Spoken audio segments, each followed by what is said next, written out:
Assalamualaikum warahmatullahi wabarakatuh. Perkenalkan, nama saya Muhammad Ika Ramadan dengan nomor BP 22101155310119. Kali ini saya akan membacakan presentasi dari PPT Ibu American mengenai analisis internal.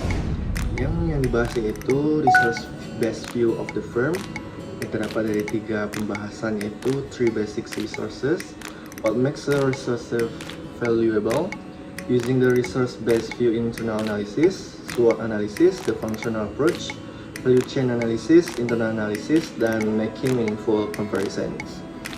Di sini saya akan menjelaskan mengenai apa itu sih analisis internal. Analisis internal ini merupakan salah satu konsep kunci dalam manajemen strategis yang membantu perusahaan atau organisasi dalam memahami kekuatan dan kelemahan internal mereka. Yang pertama yaitu resource based view of the firm. Pendekatan ini menyoroti pentingnya sumber daya internal dalam menciptakan keunggulan yang kompetitif ini. Dan ada 3 jenis sumber daya dasar yang diidentifikasi, yaitu sumber daya fisik, sumber daya manusia, dan sumber daya organisasi. Dalam analisis ini, perusahaan mengevaluasi bagaimana sumber daya ini dapat memberikan keunggulan yang strategis ini.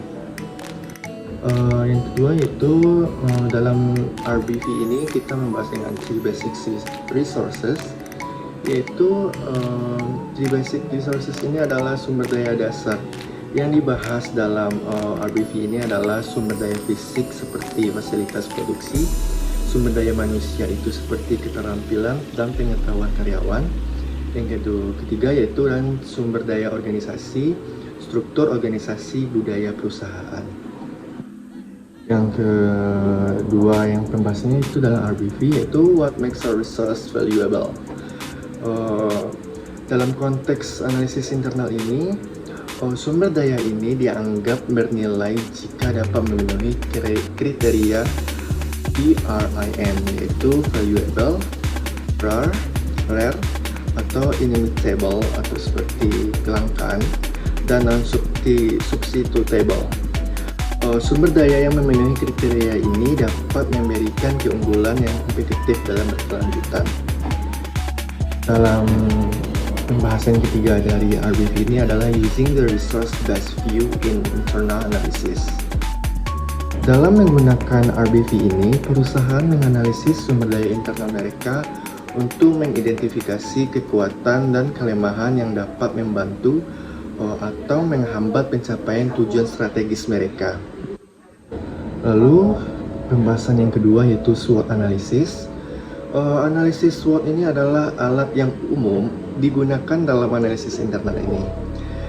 Dapat mengidentifikasikan seperti kekuatan atau strength, kelemahan atau weakness dalam internal perusahaan, serta peluang opportunity dan ancaman atau threats yang dalam eksternal yang dapat mempengaruhi kinerja dalam organisasi atau perusahaan.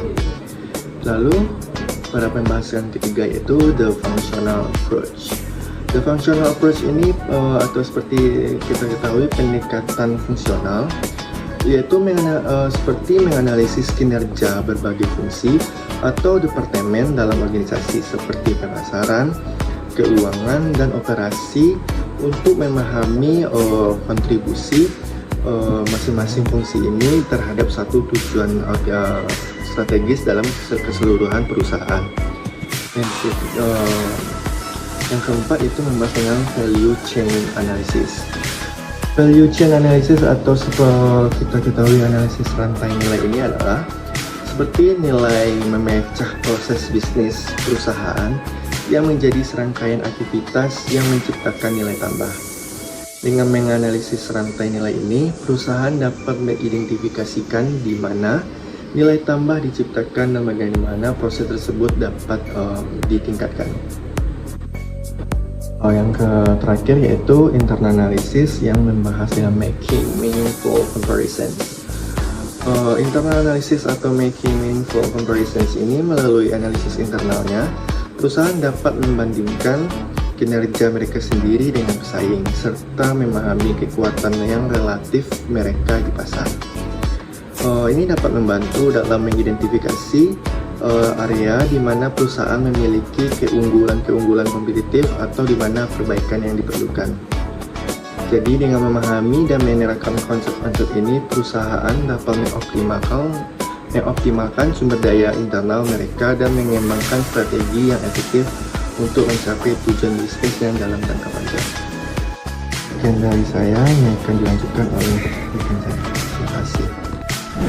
Assalamualaikum warahmatullahi wabarakatuh.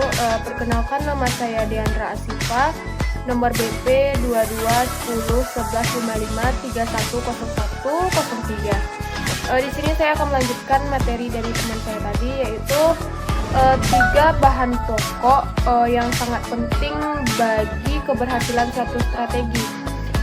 Yaitu yang pertama, konsisten dengan kondisi lingkungan persaingan. Yang kedua yaitu realistik dalam hal internal perusahaan.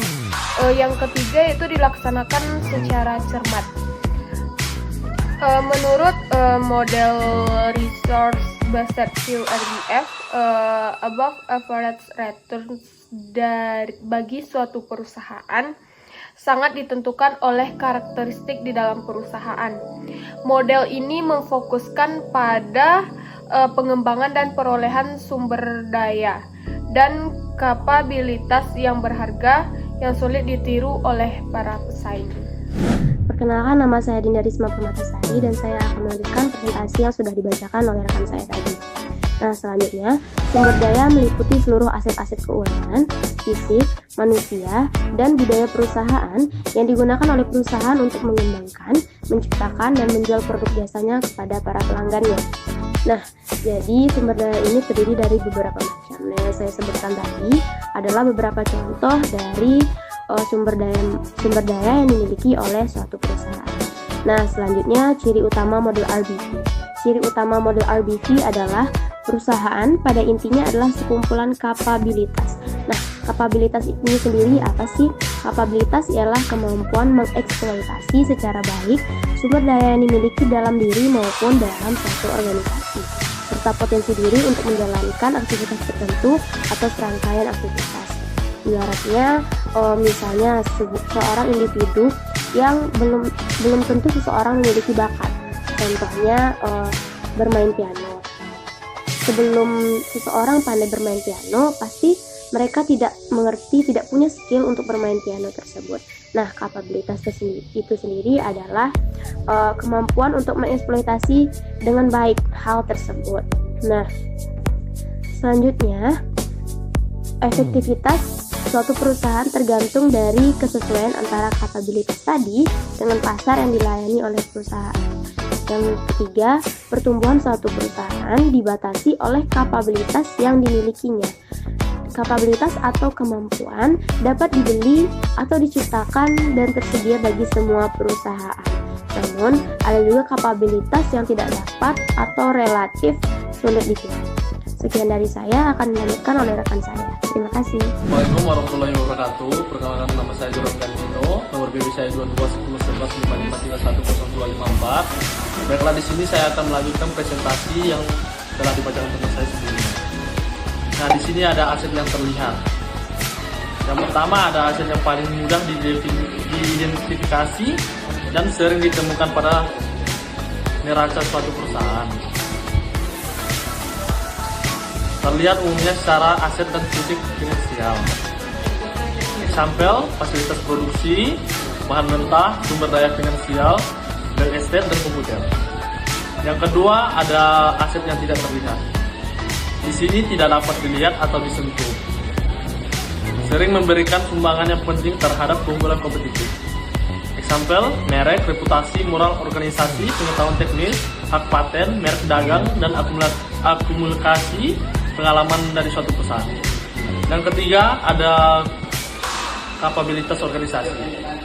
Nah, di sini ada merupakan input spesifik sebagaimana aset terlihat maupun tidak, tetapi merupakan keahlian berupa kemampuan dan cara mengkombinasikan aset manusia dan proses dalam mengubah input menjadi output. Baiklah, terima kasih.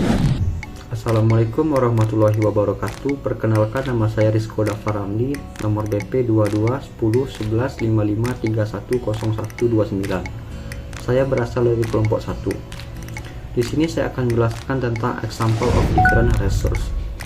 Example of different resource terbagi menjadi 3. Yang pertama tangible asset, yang kedua intangible asset, dan yang ketiga organizational capabilities. Yang pertama yaitu tangible asset atau aset yang terlihat. Contohnya seperti sistem reservasi Hampton Inn, cadangan kas Ford Motor, hak paten 3M, aset tanah Georgia Pacific, Virgin Islands Plan Fleet, dan yang terakhir formula minuman Coca-Cola. Yang kedua yaitu intangible asset atau aset yang tidak terlihat seperti Nike brand name, Dell Computer reputation, Wendy's advertising with Dave Thomas, Jackwell gas leader, IBM management team, dan Walmart culture.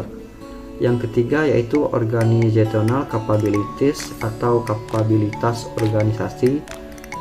Contohnya yang pertama Dell Computer customer service, yang kedua Walmart purchasing and IBM logistic, yang ketiga Sony product development process, yang keempat global distribution coordination, dan yang terakhir 3M innovation process. Perkenalkan, nama saya Olivia Aura Safira. Di sini saya akan melanjutkan materi yang sudah dibacakan oleh teman saya, yaitu tentang mekanisme isolasi yang membuat sumber daya sukar ditiru dan menjadi berharga. Yang pertama, competitive superiority. Apakah dengan sumber daya yang ada, perusahaan dapat memenuhi kebutuhan pelanggan secara lebih baik dari pesaing? Yang kedua, resource scarcity atau kelangkaan sumber daya. Apakah pasokan sumber daya relatif terbatas? Apakah sumber daya yang ada di dalam sebuah perusahaan ini relatif terbatas atau tidak?